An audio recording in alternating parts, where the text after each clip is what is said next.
आइए बच्चों, आज हम आधातुओं के उपयोग यानी कि यूजेज ऑफ नॉन मेटल्स के बारे में चर्चा करेंगे। आज देखेंगे कि आधातुओं का उपयोग कैसे किया जाता है, आधातुओं का उपयोग कहाँ कहाँ होता है। देखिए बच्चों, पहला उपयोग है वनस्पति घी बनाने में आधातु हाइड्रोजन का उपयोग किया जाता है। देखिए बच्चों, जब हम वनस्पति घी बनाते हैं तो आधातु हाइड्रोजन का उपयोग करके बनाया जाता है। बच्चों, वनस्पति घी जो बनता है वनस्पति तेल की सहायता से बनता है। जब वनस्पति तेल की अपक्रिया हाइड्रोजन से निकिल उत्प्रेरक की उपस्थिति में 200 डिग्री सेंटीग्रेड पर करते हैं, अपक्रिया कराते हैं, तो वनस्पति घी का निर्माण होता है। देखिए बच्चों, वनस्पति तेल लेंगे और उसमें हाइड्रोजन गैस मिलाएंगे निकिल उत्प्रेरक की उपस्थिति में, और टेम्परेचर कितना करेंगे 200 डिग्री सेंटीग्रेड, तो वनस्पति घी का निर्माण होगा। अब देखिए बच्चों, हमने अभी बताया था कि निकिल उत्प्रेरक, ये क्या होता है? उत्प्रेरक। देखिए बच्चों, उत्प्रेरक वे पदार्थ होते हैं जो रासायनिक अपक्रिया को प्रेरित करते हैं। तो रासायनिक अपक्रिया को प्रेरित करने वाले ही बच्चों उत्प्रेरक कहलाएंगे। ये आगे चलकर अगली कक्षाओं में बच्चों आप वहाँ उत्प्रेरक के बारे में जानेंगे कि उत्प्रेरक होते क्या है और उत्प्रेरक के प्रकार कितने होते हैं। लेकिन आप यहाँ जानिए कि उत्प्रेरक ऐसे पदार्थ हैं जो रासायनिक अपक्रिया को प्रेरित कर देते हैं, या तो उनकी गति को बढ़ा देंगे या तो घटा देंगे। यानी कि बच्चों, इनकी उपस्थिति में अपक्रिया की गति या तो बढ़ जाएगी या तो घट जाएगी। आगे चलकर पढ़ेंगे, जब अपक्रिया की गति को बढ़ा देते हैं उत्प्रेरक, तो ऐसे उत्प्रेरक को कहते हैं उत्प्रेरक वर्धक। और जब कोई उत्प्रेरक अपक्रिया की गति को मंद कर देता है यानी कि धीम कर देता है, तो उसको कहते हैं उत्प्रेरक विष। तो उत्प्रेरक बच्चों आपके उत्प्रेरक वर्धक के रूप में भी होंगे और उत्प्रेरक विष के रूप में भी होंगे। ये रासायनिक अपक्रिया को क्या करते हैं? प्रेरित करते हैं। अब देखिए बच्चों, ये जो अपक्रिया है बहुत इंपॉर्टेंट है प्रतियोगी परीक्षा की दृष्टि से। हम यहाँ लिख दे रहे हैं प्रतियोगी परीक्षा की दृष्टि से महत्वपूर्ण अभिक्रिया। ये जो बच्चों ये अभिक्रिया हमारी है, ये प्रतियोगी परीक्षा की दृष्टि से बहुत महत्वपूर्ण है। बच्चों, प्रश्न पूछा जाता है कि वनस्पति घी बनाने में किस उत्प्रेरक का उपयोग किया जाता है, तो आपका उत्तर होगा निकिल उत्प्रेरक का प्रयोग किया जाता है। आज एक चीज बच्चों, प्रश्न ऐसे भी बन सकता है, एक चीज बच्चों आप यहाँ एक चीज और जान लीजिए कि किसी पदार्थ के साथ जब हाइड्रोजन की अपक्रिया होती है तो उस अपक्रिया को हाइड्रोजनीकरण अपक्रिया कहते हैं। कौन सी अपक्रिया कहेंगे? हाइड्रोजनीकरण। यानी कि जब किसी पदार्थ से हाइड्रोजन की अपक्रिया होगी तो इस अपक्रिया को हाइड्रोजनीकरण अपक्रिया कहेंगे। तो प्रश्न बनेगा बच्चों, वनस्पति तेल के हाइड्रोजनीकरण में, अब वनस्पति तेल के हाइड्रोजनीकरण कहने का मतलब ये बच्चों होगा कि वनस्पति तेल के साथ हाइड्रोजन की अपक्रिया। तो वनस्पति तेल के हाइड्रोजनीकरण अपक्रिया में कौन सा उत्प्रेरक का प्रयोग किया जाता है? तो आपका उत्तर होगा निकिल उत्प्रेरक का प्रयोग किया जाता है। और बच्चों जानेंगे कि वनस्पति तेल का जब हाइड्रोजन के साथ अपक्रिया होगा तो वनस्पति घी का निर्माण होगा। अगला बच्चों उपयोग देखें, खाद्य पदार्थों। खाद्य पदार्थ का मतलब कि जिन पदार्थों का उपयोग हम खाने में करते हैं उसको कहते हैं खाद्य पदार्थ। आगे लिख रहे हैं के संरक्षण में। संरक्षण का मतलब कि बच्चों इनको इनके सेफ्टी में यानी कि इनके सुरक्षा में, यानी कि खाद्य पदार्थों के सुरक्षा में नाइट्रोजन का प्रयोग किया जाता है। आप बच्चों जानते हैं कि नाइट्रोजन क्या है, आधार तत्व है। तो यानी कि अभी हम यहाँ आधार तत्वों का उपयोग लिख रहे हैं कि आधातुओं का क्या उपयोग है। तो नाइट्रोजन जो आधातु है उसका उपयोग बच्चों खाद्य पदार्थों के संरक्षण में किया जाता है। यानी कि नाइट्रोजन जो आधातु है एक खाद्य पदार्थों को क्या है, सुरक्षा प्रदान करता है। यानी कि इससे खाद्य पदार्थ क्या है, सुरक्षित रहते हैं। अगला उपयोग बच्चों देखिए है क्लोरीन का उपयोग रोगाणुनाशक, यानी कि रोग को नाश करने वाला रोगाणु नाशक के रूप में इनका जल के शोधन में होता है। यानी कि जल में जो बच्चों रोगाणु है उनके शोधन में जो है हम क्लोरीन का उपयोग करते हैं। आगे देखिए बच्चों, अगला उपयोग है आयोडीन का उपयोग। जो अधातु आयोडीन है औषधियों के निर्माण में किया जाता है। यानी कि औषधियों के निर्माण में आयोडीन का उपयोग करेंगे। जब देखिए बच्चों घेंघा रोग हो जाता है, घेंघा रोग गले से संबंधित होता है, इनके बच्चों उपचार में आयोडीन युक्त नमक का प्रयोग किया जाता है। तो इसलिए बच्चों आयोडीन का उपयोग हम औषध के रूप में कर सकते हैं। अगला उपयोग है बच्चों फास्फोरस का उपयोग दिया सलाई बनाने में। बच्चों देखिए जो फास्फोरस होता है उसका उपयोग दिया सलाई बनाने में, अग्निबम बनाने में, आतिशबाजी का सामान आग बनाने में किया जाता है। यानी कि जो बच्चों फास्फोरस धातु है उसका उपयोग हम दिया सलाई के बनाने में करते हैं, अग्निबम बनाने में करते हैं, आतिशबाजी के सामान में भी इसका प्रयोग करते हैं। इसी प्रकार बच्चों और सामान बनाने में इनका उपयोग किया जाता है। देखिए बच्चों आप देखे होंगे कि माचिस के ऊपर जो आपको लाल पदार्थ दिखाई देता है वो क्या है, आपका लाल फास्फोरस है।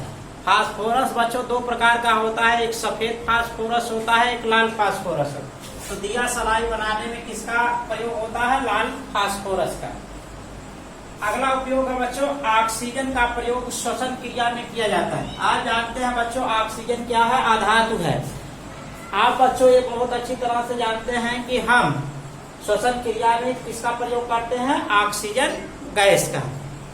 आगे देखिए बच्चों इलेक्ट्रोड विभव यानी कि इलेक्ट्रोड पोटेंशियल क्या होता है, आज हम जानेंगे कि इलेक्ट्रोड विभव किसे कहते हैं। और बच्चों एक चीज आप ये भी जान लीजिए कि इलेक्ट्रोड विभव पढ़ने के पहले जो धात अधात की चर्चा हमने की थी, तो कभी कभी ये पूछा जा सकता है कि धात और अधात में अंतर क्या होता है।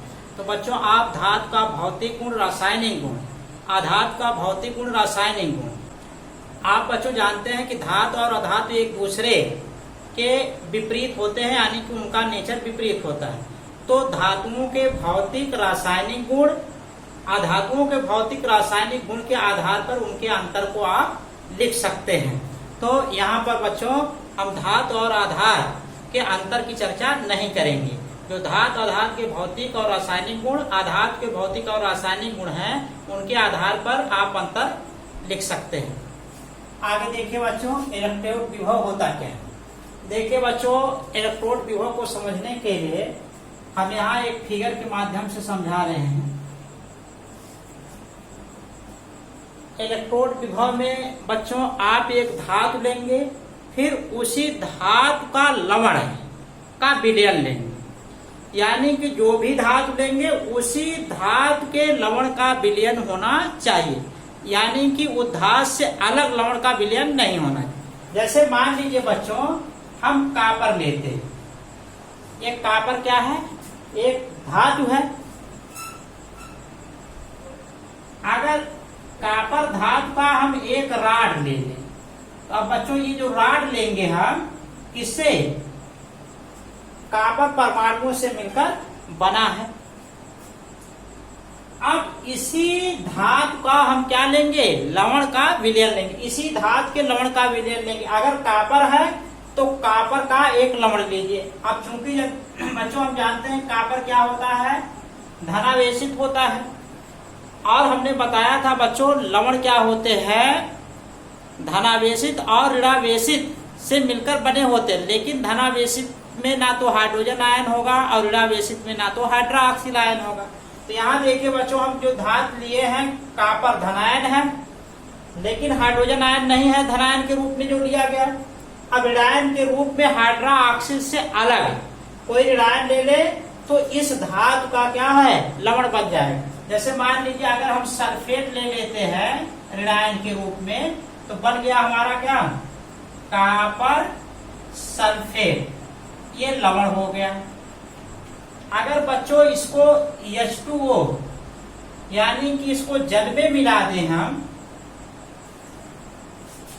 यहां हम देखिए बच्चों लिख दे रहे हैं, अगर कॉपर सल्फेट प्लस H2O कर दें तो हमारा क्या बन जाएगा, कॉपर सल्फेट का विलयन बन जाएगा। तो वही बच्चों कह रहे हैं कि जो धातु आप लेंगे उसी धातु का लवण होना चाहिए। अभी जैसे यहाँ हम जिंक धातु लेते तो जिंक धातु का ही लवण लेते। आप बच्चों बस क्या करना है, जो धातु ले रहे हैं उसी धातु का लवण ले लीजिए और फिर उसका विलयन बना दीजिए। अब देखिए इस पात्र में बच्चों हम कॉपर सल्फेट का विलयन ले रहे हैं। कॉपर सल्फेट का हमने विलयन यहाँ ले लिया, ये कॉपर सल्फेट का विलयन।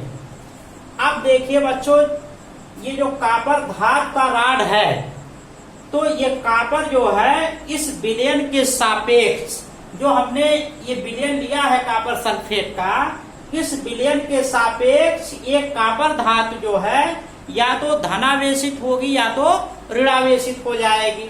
अब बच्चों इनकी क्षमता के ऊपर है, अगर विलयन इस धातु से इलेक्ट्रॉन खींचने की क्षमता रखता है तो ये धनावेशित हो जाएगा। अगर ये बच्चों धातु का जो राड है अगर इलेक्ट्रॉन खींचने की प्रवृत्ति रखता है तो ये क्या हो जाएगा, ऋणावेशित हो जाएगा। कहने का मतलब कि अगर हम किसी धातु को उसी धातु के लवण के विलयन में अगर हम डुबोते हैं तो धातु जो है विलयन के सापेक्ष या तो धनावेशित हो जाएगी या तो ऋणावेशित हो जाएगी। इस दौरान बच्चों धातु और विलयन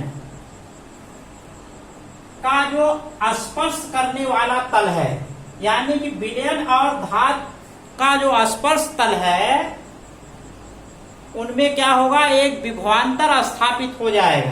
यानी कि जो स्पर्श तल, जैसे अब ये बच्चों विलयन है, ये राड है, तो इनका स्पर्श तल यही होगा। तो ये जो बच्चों स्पर्श तल है, इनमें क्या है, एक विभवांतर उत्पन्न हो जाएगा। आप बच्चों विभव पढ़े हैं कि विभव होता क्या है, पढ़े होंगे कि जब वैद्युत धारा बहती है तो एकांक आवेश को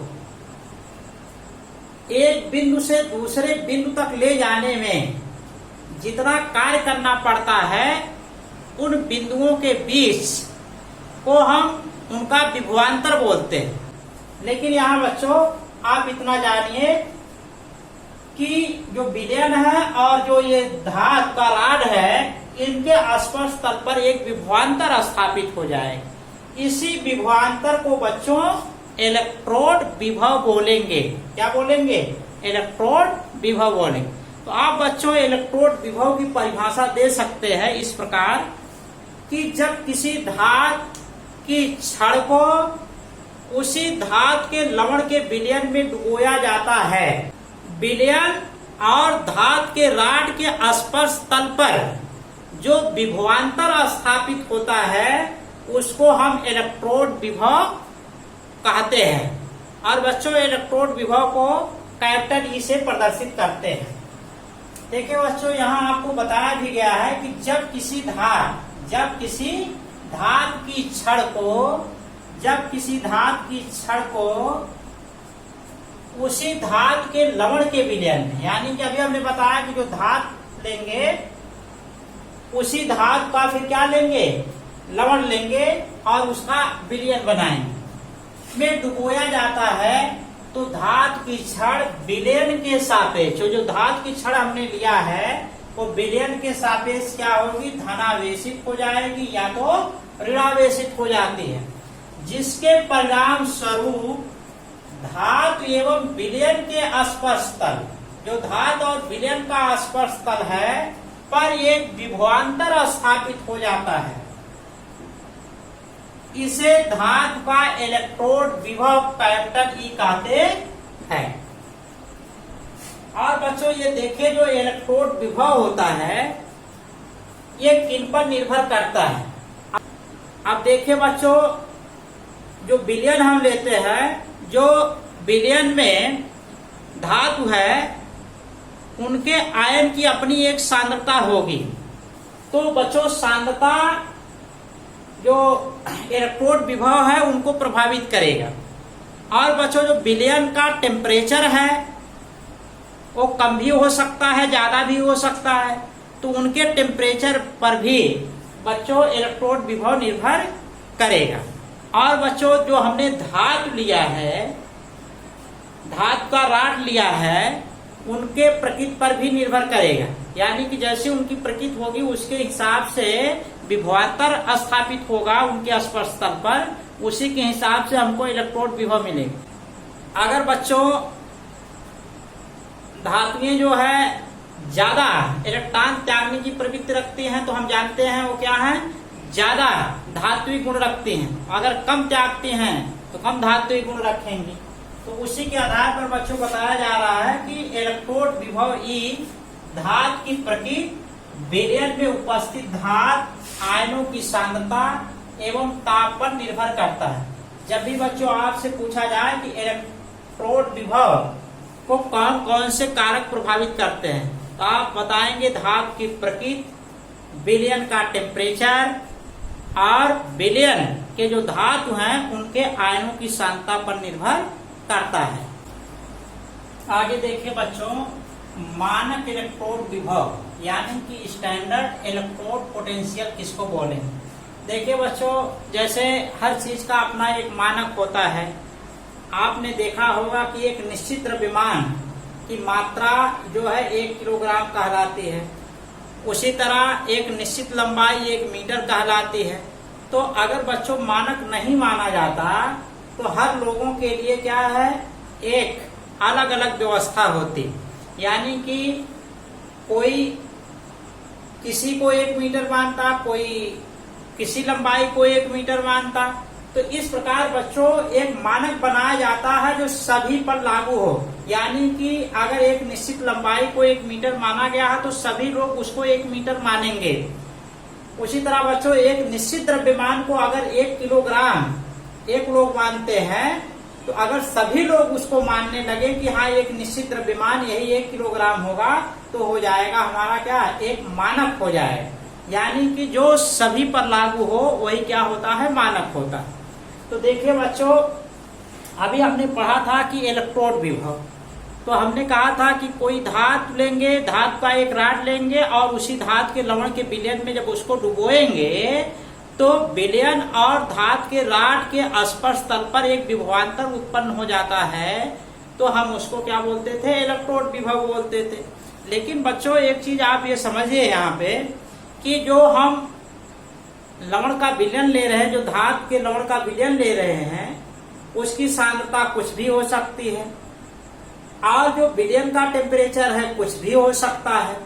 तो बच्चों इससे हम निर्धारित नहीं कर पाएंगे किसी धातु का जो इलेक्ट्रोड विभव हम निकाल रहे हैं तो इलेक्ट्रोड विभव किसका ज्यादा है किसका कम है। तो अब बच्चों अगर मान लीजिए कोई ज्यादा सांद्रता वाला लेकर निकाल रहा है, कोई कम का लेकर निकाल रहा है, तो ये निर्धारित नहीं हो पाएगा कि हम जब किसी धातु का इलेक्ट्रोड विभव की तुलना करेंगे तो ये कंफर्म नहीं कर पाएंगे किसका इलेक्ट्रोड विभव ज्यादा है किसका कम है। इसलिए हमको एक मानक इलेक्ट्रोड विभव की जरूरत होगी। तो बच्चों मानक इलेक्ट्रोड विभव जब मान लेंगे तो उस मानक इलेक्ट्रोड विभव के हिसाब से हम जो धातुएं हैं उनके इलेक्ट्रोड विभव की श्रेणी समझ सकते हैं कि किसका कम होगा किसका ज्यादा होगा। यानी कि उन धातुओं के इलेक्ट्रोड विभव की एक श्रेणी बना सकते हैं। तो बच्चों हम उसके आधार पर जो है उनके इलेक्ट्रोड विभव का घटता और बढ़ता क्रम दिखा सकते हैं कि यानी कि कि धातु का इलेक्ट्रोड विभव ज्यादा होगा, किसका कम होगा। तो इसके लिए हमको एक मानक इलेक्ट्रोड विभव की जरूरत होगी। देखिए बच्चों, मानक इलेक्ट्रोड विभव कैसे निर्धारित करेंगे। तो जो हम विलयन ले रहे हैं, धातु के लवण का विलयन, जो भी धातु लेंगे तो उसका निश्चित सांद्रता कर ले, निश्चित सांद्रता कर ले, और जो बच्चों उस विलयन का टेम्परेचर है वो भी निश्चित कर ले।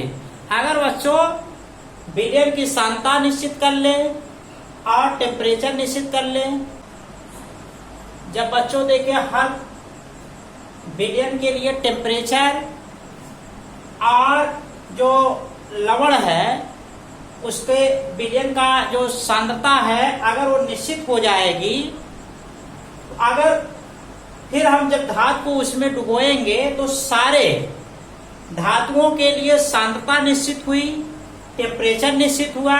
इसका मतलब कि मानक इलेक्ट्रोड विभव सीधा सीधा धातु के नेचर पर निर्भर करेगा।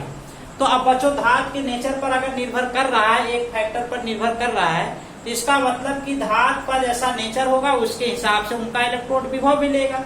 क्योंकि हम उनके सांद्रता और टेम्परेचर को निश्चित कर दिए हैं, जब सभी के लिए समान हो गया तो इसका मतलब कि मानक इलेक्ट्रोड विभव धातु की प्रकृति पर निर्भर करेगा। तो उसके आधार पर हम बच्चों धातुओं के इलेक्ट्रोड विभव की एक श्रेणी बना सकते हैं घटते या बढ़ते क्रम में।